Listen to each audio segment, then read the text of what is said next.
occupe le terrain 6 jours au moins de la semaine.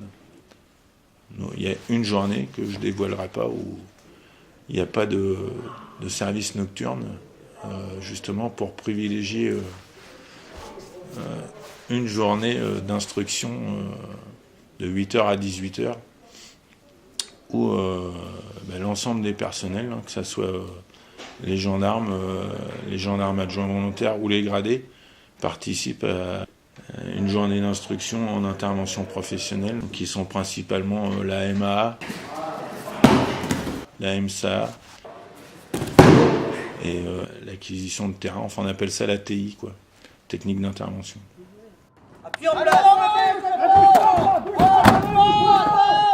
Un volet très très important, puisque outre la formation en interne est propre au PSIG de Rouen, j'ai des moniteurs en intervention professionnelle qui sont chargés de dispenser leur savoir à tous les militaires de la compagnie, du groupement et au-delà de la région, puisque l'adjudant Galvagno est référent intervention professionnelle près le colonel Moret, qui est le commandant de région.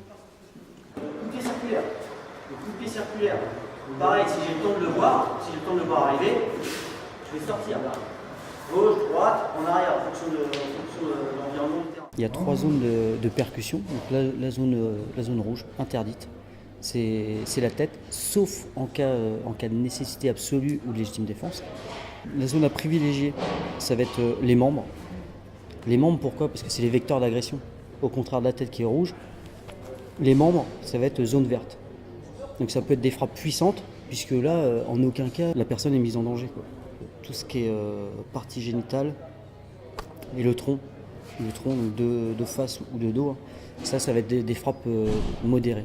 On va parler de zone orange. Et ça, par contre, ces zones-là, quel que soit le niveau d'intervention, que ce soit en brigade, en psy ou au-dessus, ça c'est bien intégré.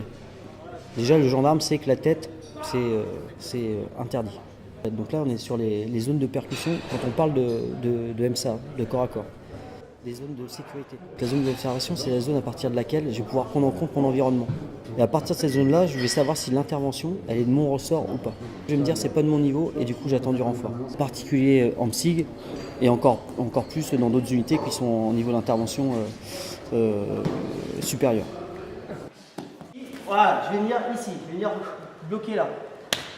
Un coup d'arrêt, ensuite, je vais saisir là. Je vais passer au-dessus, je vais retourner et là je repars sur ce que je connais, une extension du bras. Des techniques, des dispositifs qui soient faciles à retenir et qui soient faciles à mettre en place. Alors après, entre l'instruction et entre la théorie et la pratique, il y a des fois des marges. Il n'y a que la formation, l'instruction qui va faire qu'on va pouvoir réagir au mieux. Mais c'est déjà compliqué, même pour des gens qui sont bien formés. C'est jamais parfait sur le terrain, puisque il y a la réaction des personnes qui sont en face qui sont elles aléatoires.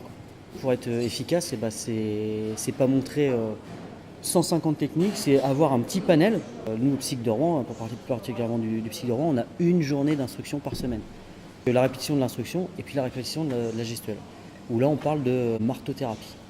C'est je vais répéter.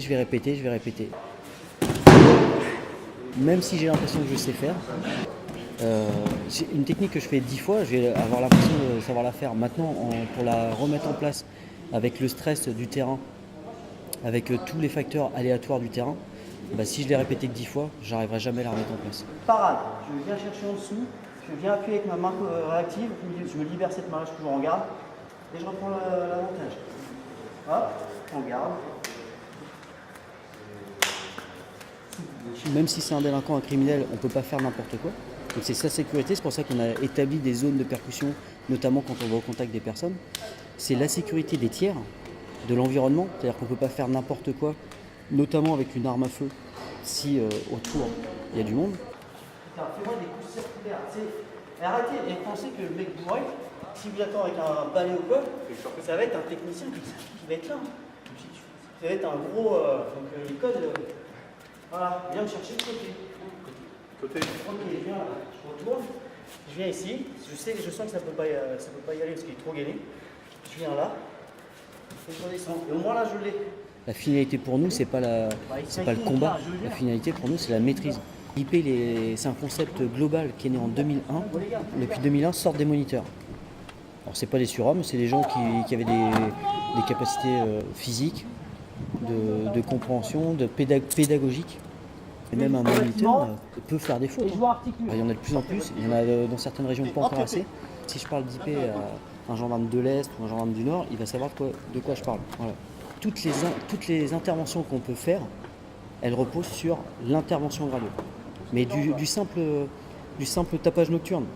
C'est-à-dire que je ne vais pas arriver avec une lampe, éblouir les gens, mettre un coup de lacrymogène sur quelqu'un qui fait du bruit par rapport à son voisin. Je vais commencer à discuter. Après, en fonction de sa réaction, je vais monter d'un cran. Et l'objectif, ça va être la maîtrise de l'adversaire. Et on part du dialogue, de la dissuasion en faisant voir qu'on est capable de monter au-dessus, à l'emploi de la force. Et là, l'emploi de la force, c'est pareil, c'est le strict niveau de force nécessaire par rapport à la violence qu'on nous oppose. À gauche. Allez, communiquer, appui en place. Et là, c'est de la pénétration, allez-y, allez-y. Fermez. Allez les gars, la cave. Une porte juste là. On fait chaque pièce. Vous avez contrôlé un véhicule avec 2 braqueurs et que sur les 2, il y en a un qui s'est enfui dans ce bâtiment-là. On sort. Quand on fait de la pénétration comme ça, il y a deux modes. Il y a le mode force et le mode souplesse. Le mode force, l'objectif à rechercher, c'est surprendre.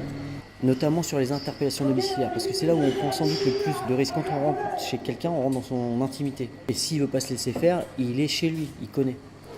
La conséquence en termes de sécurité, elle peut être minime. Ça peut être quelqu'un qui a eu le temps de jeter des choses par la fenêtre, même si globalement, quand on fait du stupéfiant, on met du bouclage à l'extérieur pour pouvoir justement voir ce genre de choses-là. Mais ça peut être aussi dans le cadre d'effraction. C'est-à-dire qu'on ne frappe pas, on percute la porte, on l'ouvre avec un bélier. Bah ça, c'est pas juste parce que les gens ont cette image un peu de cow-boy. C'est pas pour ça, c'est pour surprendre les gens. Et quand on les surprend, on a toujours un avantage. Nous, on essaiera toujours de garder l'avantage sur les gens. Ça permet à certains de ne pas prendre une arme, que ce soit une arme blanche, une arme à feu, de s'organiser eux de leur côté. Malgré des légendes urbaines, on prend aucun plaisir à péter une porte. Mais qui peut tenir l'appui sur leur progression le plus longtemps? Moi. Bah oui. Quand on a l'effraction, c'est l'idéal pour nous parce que c'est le plus sécurisant. On fait ça, de toute façon, maintenant, je dirais qu'il y a 80%, voire 90% des interpellations où on ne fait plus d'effraction. À droite, il y a une porte en face. Forcément, si on casse toutes les portes sur les effractions, à un moment donné, la justice va peut-être sauter. Il faut bien que quelqu'un la rembourse la porte. On n'a pas non plus des gendarmes qui tirent toutes les semaines. Il y a plein de gens aujourd'hui qui se disent avant de sortir mon arme et de l'utiliser, il faudra presque envie de tirer dessus. Quand quelqu'un doit faire feu ou pas, ça va jouer en un quart de seconde. On voudrait des fois faire croire que le gendarme ou le policier, c'est facile pour lui. Non, c'est compliqué. On est soumis à un cadre légal. C'est-à-dire que si on sort du cadre légal, on ne loupera pas. Personnellement, au pénal, on peut être attaqué. Quand on a l'instruction et qu'on n'a pas tiré alors qu'on aurait dû et qu'on prend une cartouche en peinture, c'est pas grave. Mais le jour où ce sont des vraies cartouches... Ton arme, petit Tito, pas dans tes pieds. Quand tu tires en train de tir, est-ce que tu tires comme ça? Non. Donc, je viens ici, une référence main pour éviter un incident, et voilà. Et là, je suis en appui. Je vais finir avec une cartouche dans le vide. Réduis ta surface corporelle. C'est toujours plus fun et plus difficile de tirer dans ça que dans ça. Et soit chaussé à l'étui, soit chaussé à la cuisse. Là, c'est utile. Ça marche?